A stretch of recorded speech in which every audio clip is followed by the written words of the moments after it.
وزیر اعلیٰ پنجاب شہباز شریف نے طبیعت بہتر ہونے پر 5 گھنٹے تک قصور اور لاہور میں مختلف دورے کیے۔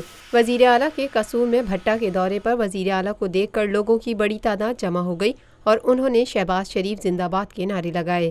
وزیر اعلیٰ پنجاب محمد شہباز شریف نے قصور کے دورے سے واپسی پر اپنا ہیلی کاپٹر اچانک کھیتوں میں اتار لیا اور اینٹوں کے بھٹے کا دورہ کیا۔ اس موقع پر وزیر اعلیٰ کی اینٹوں کے بھٹے پر کام کرنے والے بچوں کو اسکول میں داخل کرانے کی ہدایت کی۔ اس موقع پر شہباز شریف کا کہنا تھا کہ ہم نے اینٹوں کے بھٹوں پر کام کرنے والے بچوں کو اسکولوں میں داخل کرانے کے لیے خطیر وسائل فراہم کیے ہیں۔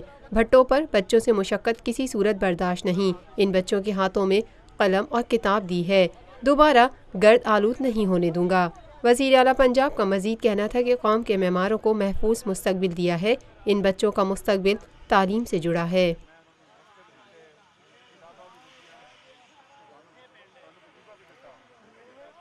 یہ ہے خبر کا جہاں اور آپ دیکھ رہے ہیں TNN TV۔